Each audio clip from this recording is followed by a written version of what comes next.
We will ask you to send Rodrigo Duterte back to his family, and we will ask you to give back to the Filipino people their Tatay Digong. Panalong panalo si Rodrigo Roa Duterte sa round 1 sa confirmation hearing po ngayon sa dahig. Kahit na po'y sinabutahe po siya ng International Criminal Court. Sinupalpal naman ni Atty. Nicholas Kaufman, itong attorney ng mga hinayupak ng mga ngagba, ng mga polbos laber na si Butuyan. Supalpal ang hinayupak. Magandang gabi po sa ating lahat. Palike po muna, pa-share, pa-subscribe. Pakipindot po ang inyong notification bell upang lagi po kayong updated sa ating mga video. At suportahan po natin ang Bisdak Historiador, ang pangalawang YouTube channel ko po. Ito po ngayong araw po na ito, ang unang araw ng confirmation of charges hanggang 27 po ito. Napakagandang banatan po ang nangyayari kasi magkabilang panig ay nagsalita po. Nagkaroon po sila ng speech statement. No, sa panig naman ng di umano'y biktima ng AJK, sa panig ng mga pulbos lover na si Butuyan, nagsalita rin po. Pero agad binara po ni Atty. Nicholas Kaufman yung naturang abogado, nakakampi ng mga pulbos lover, lalo na yung mga nakaupo sa palasyo ngayon nakangiwi ang panga. Oh, ito ay summarize lang po yung sagutan po kasi ito naman yung mahalaga. Sagutan ng prosecution team at sagutan ng defense team. Umuna po bumira itong si Butuyan. Binanatan agad ni Kaufman. Narito po, pakinggan natin si Butuyan. Anak pang pilido palang Butoy na. Oh, ito. Madam President, Your Honors, by way of an opening statement, we convey the views and concerns of the 497 victims authorized to participate in these proceedings. 497 victims na lang? Kala ko ba 30,000? Anak ka ng bukol ka. 497. At the outset, Your Honors, we communicate the very deep disappointment of the victims at the decision allowing Rodrigo Duterte not to be present in this stage of confirmation of charges. Why? The sight of Mr. Duterte being read and being confronted with the grave and horrible charges against him would have constituted a vital component of justice for the victims. Patay ka ngayon, sinisi mo pa yung mga ICC judges yan, ha? Minus points ka kasi sinisi mo, anak ka ng kagwang. Pumalag ka na hindi, na pinayagan si Tatay Digong na hindi nadadalo sa confirmation of charges. O sige, dismiss na yan. Yeah, tuloy, oh. This case symbolically represents the last boat that the victims can board to go on a journey in search of justice for their loved ones who were brutally killed upon the orders of Mr. Duterte. Oy, brutally killed, ha? If this chamber prevents the boat from sailing by not confirming the charges, the victims will forever be moored in an island where the nights are filled with the screams and cries of their massacred loved ones. Los! There is absolutely no other recourse for the victims. Sinungaling. No less than former Philippine Justice Secretary Crispin Remulla admitted just a few months ago that the door to domestic justice is permanently closed for victims of the Duterte extrajudicial killings. Oy! Remulla declared, and we quote, "It is difficult to prove the case here and build up the case because those who need to speak are involved in the crime. There's Lolo mo! Remulla Brothers mo talaga pinagbabasihan? Alam mo, ginagawang inutil ni Remulla ang bansang Pilipinas at ang Supreme Court kung ganun. nothing, not even a police report. You don't have a scene of the crime, you don't have ballistics, you don't have DNA. Remulla further declared, and I quote, "Everything that could be erased was erased so that the cases would not push through. That is why this has reached the ICC. Under the Philippine justice system, Your Honors, no criminal case can reach the courts unless they are initiated and filed by the Department of Justice or the Office of the Ombudsman. From Justice Secretary, Remulla has been appointed as Ombudsman. So the two gatekeepers of justice are successively occupied by a ranking official who has declared that there is absolutely no hope for domestic justice for the victims." Lolo! Munta nga! Tayo na, no? Parang pinagmumukha nyo talaga na ang Pilipinas ay walang kakayahan maglitis. Yung Supreme Court, palpak, no? Ang Supreme Court ay hindi kayang litisin yung mga ganitong klaseng mga akusasyon. Puta, ang patuan masakir, bakit nagawa natin sa Pilipinas yan? If the charges are not confirmed in this case, one of the gravest concerns of the victims is that Mr. Duterte will return to the Philippines as a conquering hero. He will resume preaching his gospel of impunity. In fact, if Mr. Duterte could threaten to slap the judges of this court, which he did while he was president, Lolo! Putang ina, pati mga figure of speech, violation na sa ICC. Magiging hero talaga yan si Tatay Digong. Huwag kang mag-alala, buhay man o patayan, makauwi man o hindi, hero na yan.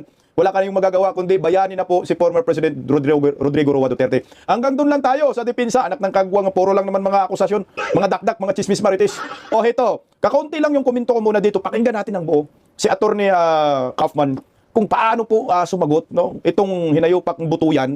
Wala na, sa Bisayang yung butoy, bukol yan eh. Bukulan ka na, butuyan ka. Pakinggan natin yung pagsupalpal ni Atty. Nicholas Kaufman. Kaya sinabutahe si Kaufman eh. Sinabutahe si Tatay Digong dito, dipinsa ni Tatay Digs. Dahil ang galing, ang talino talaga ni Atty. Nicholas Kaufman. At dito ko masasabi na hindi po nagkamali sa pagpili si Tatay Digong ang mga Duterte kay Nicholas Kaufman. At hindi, supalpal agad. Pakinggan natin hanggang dulo. Narito po. And I thank Mr. Butuyan for his intervention. But I feel that I ought to remind him that this is a court of law which decides matters on the basis of evidence, not on the basis of political demagoguery. Bang! Utang inumin! Ang International Criminal Court, not a basis of political, anak ng kamuti naman na nakakahiya, nagkalat agad yung hinayupak. Daloy, Atty. Nicholas Kaufman. Not on the basis of a desire to effect regime change, despite the democratic will.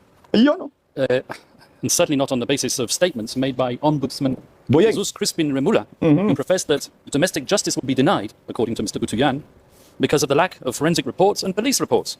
Now, I don't know which case Mr. Butuyan's metaphorical ship sailed into, but he clearly hasn't read the evidence. Whilst he was speaking, we examined the evidence, and out of that evidence, we found at least 35 reports substantiating 49 of the incidents which are mentioned in the document containing the charges. Your Honours, Rodrigo Duterte was and will always remain a unique phenomenon. His style of statesmanship was novel and unpalatable to many. His expletives and hyperbole grated, while his honesty and wild popularity irritated. He spoke openly, from the heart, sincerely and truthfully. And what a contrast between him and his successor in the Malacanang. For President Rudy, his word was his word, and the people knew it. For President Bong Bong, his word is for the wind, and the people will not forget it. Let me remind everyone of the letter which President Ferdinand Marcos Jr. signed, it's on the screen, and in which he gave a cast-iron undertaking that his government, and I quote, will not assist the ICC in any way, shape or form. patay kayo dyan, legit Well, yan. as we know, he failed to keep that promise. Rodrigo Duterte was unconstitutional and unceremoniously hauled off to The Hague. And when called upon to defend his master's actions and the said letter at a Senate committee hearing, the then Secretary for Justice, once again Mr. Jesus Crispin Remula, persisted with the same dishonest theme. And I quote his words, "We did not assist the ICC, we continue with the very tone of the letter, that we did not assist the ICC and we did not have any contact with them." So he said, but with a document emanating from the prosecution team opposite and disclosed to us a mere week ago, not as information material to the preparation of our defence, but as exonerating evidence, we can now substantiate what we have suspected for a long time. The document comprises a transcript of a telephone call covertly recorded between four parties who cannot be mentioned in public, and one of these parties was boasting about how he was acting as the silent partner of President BBM, managing a scheme to funnel witnesses to this court while all the time ensuring that he could guarantee President BBM's plausible deniability. So it is indeed the defence case that President Ferdinand Marcos Jr. set out to neutralise Rodrigo Duterte and his legacy. Yes, Mr. Deputy Prosecutor, I used that legendary word, neutralise, so central and so essential to your case theory, because you know just as well as me that I'm using the term metaphorically. And now I turn to the substance of the charges, but before I do, a word or two about the geopolitical context. The scourge of illegal narcotics is not unique to the Philippines. As we all know, it afflicts Latin America, where I can name 3 countries where the death rate at the hands of vigilantes and law enforcement agents per capita population is higher than it ever was under Duterte. And as you should know, and you will hear from the prosecution, at any rate, the Philippines as a country is uniquely positioned to act as a transit hub for the trafficking of narcotics emanating from the cartels in China. And with or without Duterte, so we argue, the death rate would have kept on rising.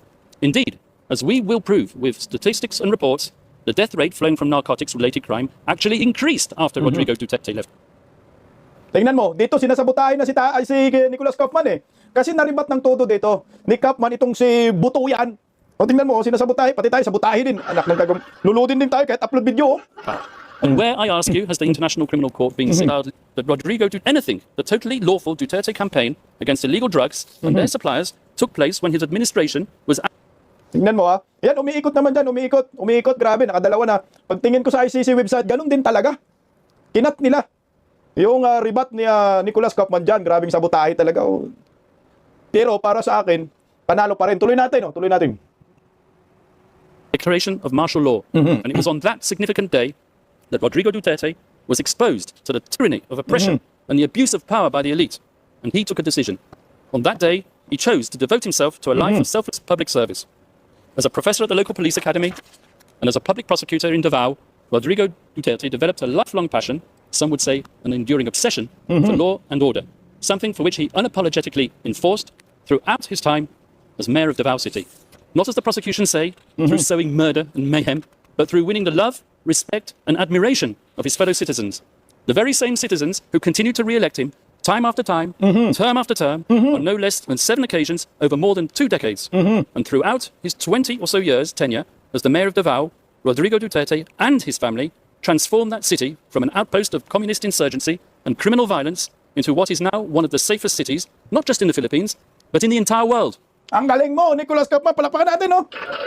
Lahat yan legit, pre-insurgency.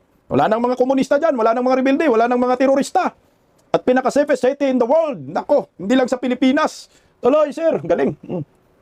This was indeed the so-called Davao model, which the prosecution wants to persuade you was code for unbridled criminal violence. And this was the type of leader that the Filipino nation wanted in 2016.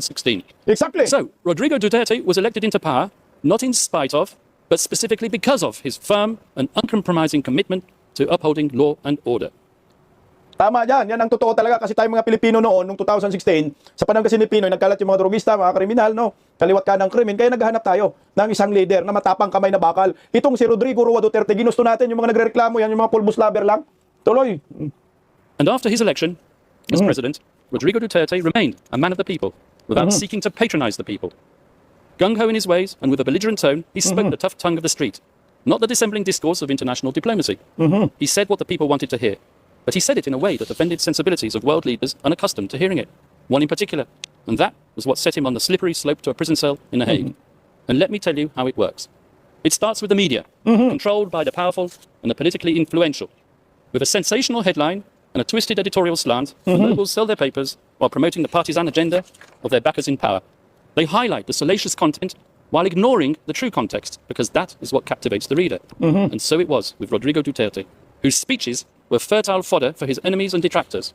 A man whose hyperbole, bluster, and rhetoric, once published, became a natural target for privately funded NGOs and human rights activists, a loose collective more commonly known as civil society. These people descended upon the Philippines to advance an agenda even more lacking in objectivity than that of the media.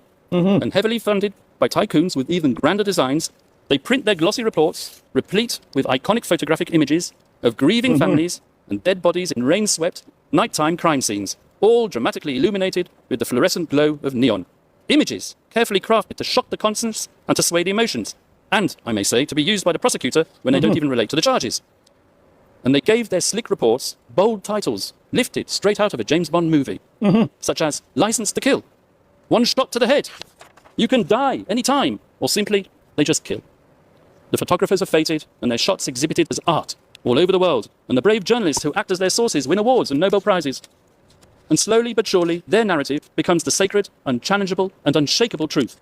And so the pressure builds up, and the academics who haunt the corridors of the progressive left law faculties far away in the United States tweet their research and publish their articles pontificating about crimes against humanity, systematic attacks against the civilian population. And they point their finger at one man alone, and bandy about slogans such as accountability and the prevention of impunity.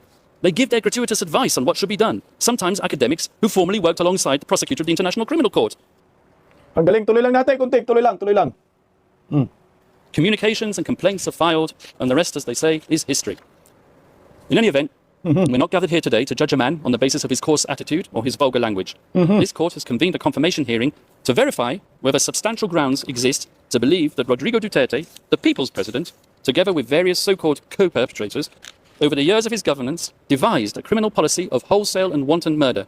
And since we are in a court of law, it is worth stressing, although I should not have to, cases are decided on the basis of evidence, not supposition, not rumor, not spicy gossip, and certainly not on the basis of political rhetoric and bluster. Because at the end of the day, were it not for those belligerent and controversial speeches, there would have been no impetus to bring the people's president to The Hague. Tama ka dyan. Ang mga ebidensya, puro chismis, puro gossip, puro marites. Pwede ba sabihin dyan sa ICC marites? Wala. Yung mga witnesses nila, mga imported. Import ba? Galing sa mga lugar ng Pilipinas na kung saan hindi napabilang sa lugar ng mga ordinaryong tao, kundi lugar ng mga nakakatakot. Nakakatakot na mundo. Kasi puro pulbos ang nasa harapan nila araw-araw. Paglabas pa lang pulbos na. Paglabas sa kaliwa, may nagpo-pulbos. Eh, gawa-gawa lang naman yung 30,000. Gawa-gawa ng Rappler, gawa-gawa ng mga mainstream media, fabricated. Lahat na black propaganda kasi nga, bagsak sila sa panahon ni Digong. Tuloy po. And when the prosecution's evidence is examined, I would ask you to keep an open mind and to question not just whether that evidence has been selectively presented, but whether there exists evidence which the prosecution has failed to produce. And I say this with justifiable cause, particularly with respect to the Duterte rhetoric, as we will prove during the substantive part of our submissions, the notorious speeches on which the prosecution relies have been cherry-picked to suit its narrative while ignoring the many other speeches when the former president tempered his bombastic language by clear reference to the principle of lawful self-defense. We, the defense, have read as many of these speeches as we can find. In fact, in our poky little office on the top floor of the furthest building away in this complex, we have a counter which ticks and ticks. And whenever we come across a speech which contradicts the prosecution's murder theory by reference to self-defense, we give a cheer. And the counter goes up once more, and we celebrate one more nail in the coffin of the prosecution's case theory. As the statistics stand, as of today, in contrast to the 20 speeches on which the prosecution relies to prove incitement to kill, we have found 35 more which say the complete opposite. Let me give you 2 examples from the very speeches that the deputy prosecutor himself cited today. Yan, ebidensya. Let's refer first of all to the famous Pietà speech, which the deputy prosecutor referred to. So, this is what the deputy prosecutor said. Those of you who are still sober, those who haven't tried illegal drugs, if you don't want to die or get hurt, don't rely on the priests, including human rights advocates. They won't be able to prevent deaths, and so it goes on. But if we look further on, in the very same speech, something which maybe the deputy prosecutor didn't do, this is what he had to say. To our police officers and other officials, do your job, and you will have the unwavering support of the office of the president. I will be with you all the way. Abuse your authority, and there will be hell to pay. For you will have become worse than criminality itself. Well, there you are. You have it straight in your face. Pexo, exonerating evidence within what is claimed to be the prosecution incriminating evidence. I won't take up my time by showing you the second speech, but there is one. If I have time at the end, I will show it to you.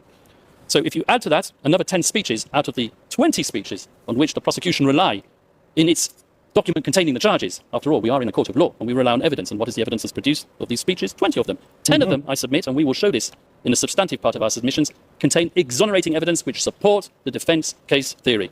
In other words, if you add the 10, which we've identified in the prosecution's 20, to our total of 35, we come to 45 speeches versus 10, which we say support the use of force only in self-defense. That is 350% more speeches in favor of our defense and 354% more reasons not to confirm the charges. And you can bet your bottom dollar that at the end of today's proceedings, either the victim's self-styled legal assistant to ICC counsel or a prosecution intern will be tasked with scouring the web, looking for the means to prove Kaufman wrong. And I will declare it, and I'll declare it loudly and clearly, as if the prosecution didn't know it already. It's not enough to state that since the former president made those extremely inflammatory statements and deaths occurred, that he must, as a matter of course, be criminally responsible for those fatalities. Exactly. Attorney Kaufman, bago natin ipagpatuloy mga kabisnak, kasi bakit kahit tayo content lang, nagugurgur din upload lang. Paano pa kaya pag-live? Alam niyo po kasi ang pinag-usapan yan, yung mga figure of speech ni former President Rodrigo Duterte. Hindi kasi nasasanay ang mga Tagalog no sa isang kamay na bakal. Hindi pa po tayo nagkaroon talaga ng leader sa ating bansa na may kamay na bakal. Na ang nakikita po natin na-overwhelm ang mga mga pasaway, mga drogista, mga pulbos laber sa isang Rodrigo Duterte na biglang nagkandak ng war on drugs. Kasi nga ho, ang tanging lugar lamang ho na nasanay na po kay Tatay Digong na isang kamay na bakal ay yung Davao City. So yung Davao City talaga, kagaya ng sinabi ni Kaufman, zero insurgency dyan sa Davao City, pinaka-safest na bansa, mukhang magiging bansa ng Davao, pinaka-safest na syudad sa Pilipinas, hindi lang sa Pilipinas, kundi sa buong mundo. So ngayon, pag ang isang Duterte ay magsasalita, talagang matapang yan dahil kamay na bakal. So yung figure of speech na kaliwat kanan nagmumura yan, pinapaliwanag na rin po yan ni Tatay Digong, part lang yan ng kanyang pagiging leader. No? Kailangan maging matapang ka para matakot yung mga tao gumawa ng kasamaan. Kagaya ito, nagdeklara ng war on drugs si Tatay Digong. Ano ba yung mga speech na naalala natin? Huwag niyong subukan, masisira ang buhay niyo. 'Di ba? Warning yun eh. My God, I hate drugs. Sabi ni Tatay Digong tapos sa dulo nga pagpapapapa. Ganun si Tatay Digong eh. Kasi bakit? Ang concern ni Tatay Digong ay human lives. Hindi yung totoong, yung human rights na sobra-sobra na rin eh, pinaabuso ng mga tao, yung kanilang karapatan dahil sa bansang demokrasya, dahil walang leader na kamay na bakal. Nung dumating si Rodrigo Duterte, dahil naghahanap po tayo ng isang matapang na presidente na hindi po takot kalabanin itong mga sindikato sa ating bansa under Aquino admin, Pinoy admin. Tanggapin natin na naglipa na talaga ang mga pulburon sa panahon ng Aquino na ngayon under Marcos admin, nagsibalikan na. Na nasabi nga po ni Nicolas Kaufman na nung panahon ni Tatay Digong, nawalis talaga yung mga pulbos. Legit yan. Pero pagbalik, pagkawala ni Tatay Digong at si Marcos na po ang presidente, dumami na naman ang pulburon. Kumbaga ang mga Tagalog ba, hindi na sanay sa kamay na bakal. Yan ang maliwanag dyan. Hindi sanay sa isang presidenting nagmumura. Pero yun po ang kailangan natin. Sa bansang maraming matitigas ang ulo, kailangan po natin ang kamay na bakal, kagaya po ni former President Rodrigo Duterte na humarap ngayon sa ICC. Mantakin mo. Kung sino pa ho yung galit sa mga kriminal, mga durugista, mga sindikato, mga magnanakaw sa kaban ng bayan, mantakin mo ha. Siya pa yung gustong ipakulong ng mga hinayupak, ng mga kaliwang grupo, mga dilawan dyan sa dahik na wala namang kasalanan. Ni minsan, inisip ni Tatay Digong yang pagka-presidente niya ay para lamang sa bayan. Hindi para sa kanyang pansariling interes. Wala sumagi sa isip ni Tatay Digong na maging presidente lamang siya. At hanggang dun lang. Para lamang sa titulo, hindi. Dinibdib po ni Tatay Digong ang pagkapangulo niya. At yung kanyang pangako po sa atin na lahat ng mga pulbos lover ay pupulbosin niya, ginawa niya ho yun. War on drugs nga ho yan eh. Para po yan sa ating bayan. Tulungan natin si Atty. Kaufman. At this stage of the proceedings, the prosecution needs to show substantial grounds to believe that the former president actually desired and foresaw that people would be killed as a result of his incendiary language. For the prosecution to assert that Rodrigo Duterte hoped for deaths to occur or was recklessly indifferent as to whether deaths would occur, which he was not, that's insufficient. So once more for the record, Rodrigo Duterte's language was aimed not at suspected drug pushers as the prosecution would have it, but directly at those poisoning society with their substances, and not, I stress, with lethal intent. His rhetoric was calculated to arouse fear and obedience, to instill fear in their hearts, and to inculcate a respect for the law in their minds. Nothing more, nothing less. That was his intent, and it was not criminal. Correct. And as many of these drug pushers demanded to enter prison, I remember seeing the images on the television, lining up to surrender and to enter prison. Tama ka dyan, Nicholas Kaufman. Hindi po ito inisip ni Butuyan. At saka yung mga anak na hinayupak ng mga durugista. Nakakala mo ho, pag kayo makaharap ng mga kriminal, ako. Naalala niyo po yon ng mga sumurinder ilang milyon na sila daw ay pulbos lover? Voluntaryong sumuko kasi natakot sa tukhang eh. Hindi ba ho maganda yon? Na maraming umamin kami ay lulong sa pulbos. Magbago na kami. Sinong nakagawa yan? Only Rodrigo Duterte. I think mga 1.3 million sumuko. Now, I challenge my colleagues opposite to prove otherwise, because as we all know, in a criminal process, the burden of proof is on the prosecution. Correct. They brought this case, and they need to prove it. Tama. Rodrigo Duterte need not convince the world of anything, and that is to his fortunate advantage given his current medical condition. He stands behind his legacy resolutely, and he maintains his innocence absolutely. Now, Tama yan, Nicholas Kaufman eh. Alam mo, hindi naman kailangan ni Tatay Digong na maghanap ng ebidensya para sabihin niya na wala akong kinalaman, wala akong ganyan. Hindi na po kailangan yan eh. Inakusahan lamang siya. Pwes, patunayan nyo yung akusasyon ninyo na totoo.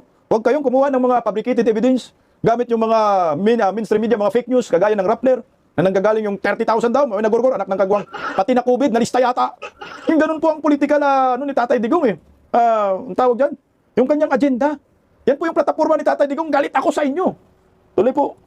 I turn to the general fairness and objectivity of the investigation, which, as we all know, is meant to be an impartial evidence-gathering exercise. As an ex-prosecutor myself, I'm used to investigating agencies, pursuing all reasonable lines of inquiry, assimilating all testimonies, and digesting all documentation and forensic evidence, recommending who to target for prosecution, but not so with this prosecution. When we, the defense, study the course of the investigation in this case, one thing is plain as a pikestaff. The chief prosecutor of this court, Mr. Karim Khan, not only failed miserably to carry out his duties under the Rome Statute, requiring him to examine exonerating circumstances as well as incriminating, but he single-handedly contaminated it, so we alleged, by pursuing a one-track crusade with a view to a predetermined objective. Let me explain. Although the ICC officially authorized an investigation into the so-called Philippines situation in late 2021, it was deferred a few months later back to the Philippines for the official investigation to resume only in late 2023. But the real meat of the investigation into Count 1, relating to the activities of that fictitious construct, the Davao Death Squad, it effectively started way before then, with the sole objective of nailing Rodrigo Duterte. Indeed, Wala naman talagang Davao Death Squad eh. Mantakin mo ha. Pati ba naman yung pagka-mayor ni Tatay Digong sinama dyan sa International Criminal Court, awards? Di ba ho, naging presidente si Tatay Digong 2016? Bakit? Nung nagiging mayor, isama ho. Anak ng kamote ho. Isang kalukuhan nga eh. all the way back in 2018, during its so-called preliminary examination, the prosecution had an individual who will be referred to as P1 handed to them on a silver platter. This P1 had been interviewed at an earlier date by none other than Chief Prosecutor Karim Khan. Sino itong P1? Hindi natin alam anong P1 kasi in-interview daw ni Karim Khan. Itong P1, sino po ito? In his former capacity as a private lawyer and a self-professed leader Dyan, putol entitled dyan, sayang. Duterte Harry. Sayang yun, oh, yung patungkol kay Karim Khan, may in-interview bilang isang private lawyer. Ano yun? Hindi ko mag-get. So, iyon yung pinutol kasi ng ICC, hindi natin maintindihan. Ito yung sinasabi kong sinabutahe. Yung mga mahalagang detalye na dapat malaman ng maraming Pilipino sa buong mundo sa ginagawang kalukuhan ni Karim Khan, anak ng kagwang, tungkol sa kaso ni Tatay Digong, hindi natin nalalaman. Pinutol ng ICC, anak ng kamuti na yan, kangaroo court na yan. Tuloy, oh. Your Honours, the picture on the front cover of that book says it all. It really does scream objectivity, doesn't it? I say that sarcastically, of course. Fortunately for us, the defence, the appeals chamber, has now disqualified Chief Prosecutor Karim Khan from this case. A welcome Kasi may development kaso. as a matter of ethical propriety, but in our opinion, too late in the day to salvage the integrity of the investigation that he had supervised. An investigation in the course of which he concealed his former role as the victim's counsel, who had deemed our client a suspected murderer as far back as 2018 and right up to the very day before this pre-trial chamber issued its arrest warrant. Your Honours, over the next few days, we hope to convince you of the wholly insufficient nature of the evidence against Rodrigo Duterte. We will show you that the paltry number of speeches on which the prosecution rely do not manifest criminal intent. We will also convince you that as hard as they tried, the prosecution's investigators couldn't get even one of its criminal cooperating witnesses, whose reliability is next to zero, to admit that they heard the former president, Rodrigo Duterte, give an order to kill at any time relevant to the charges, or with respect to any of the incidents. And we hope that when you conclude your deliberations, Your Honours, that you will dismiss these grievously misplaced and politically motivated charges. We will ask you to send Rodrigo Duterte back to his family, and we will ask you to give back to the Filipino people their Tatay Digong. Thank you, Your Honours. Ayan, palakpakan natin si Nicholas Kaufman. Para sa akin, kahit sinabutahe si Nicholas Kaufman, sinabutahe si Tatay Digong ng ICC, ang panalo sa round 1 na ito ay Team Duterte. Ang galing ni Kaufman, no? Kitang-kita mo talaga, expert po ito. Marami pong pinapanalo si Nicholas Kaufman na kaso dyan sa ICC, ha? Para sa kaalaman ng karamihan, lalo na yung mga bubunistang, tanganistang, loyalista ni Baki. Huwag na kayong umasa na pagbibigyan kayo at basta-basta lamang luluhod itong si Nicholas Kaufman. Para sa akin po, lahat ng sagutan, ha, ni Butuyan, na hinayupak ang Butuyan ka, sarap ng Butuyan, eh, ay hindi umubra kay Nicholas Kaufman. Supalpal, durog na durog si Butuyan dito. Panalo tayo sa round na ito. Na sana, itong ICC ay makumbinsi ni Nicholas Kaufman na walang ebidensya, puro chismis lang, gawa-gawa, politically motivated ang reklamo. Kasi pag hindi po nakikinig ang ICC dito, panigurado, mawawalan na ito ng membro itong kangaroo court na ito. Dahil maliwanag po, pira-pira lang ang mga hinayupak na ito. Mantakin nyo, figure of speech ang pinag-uusapan. Bawal na pala tayo magsalita ng ikakapahamak ng mga pulbos lover. Bawal na pala tayo magalit sa mga budlat ang mata na nakangiwi ang panga. Kasi kakasuhan ka ng crimes against humanity, anak ng kagwang. Yung mga kaso ninyo, kaya naman yan na, yung mga akusasyon ninyo kay Tatay Digong, kaya naman yan dito sa Pilipinas, anak ng kamuteo kayo. Kaya po natin yan solusyonan. Ang patuan masakir. Nagawa naman natin, marami ng malalaking krimen na naayos naman sa sarili nating korte. Pinapahiya lang ng mga hinayupak na ito ang korte ng ating bansa. Sana ang Supreme Court pumalag na po dito. Hindi na po ito po pwede. Isang kabastusan na ho ito ng ICC sa ating bansa. Nakasabwat itong si Bongbong Marcos na dapat managot po ito. Kaya day, bilisan mo maging Pangulo. Legit ba? Panalo po tayo sa round na ito. Sana magtuloy-tuloy. Bring PRRD.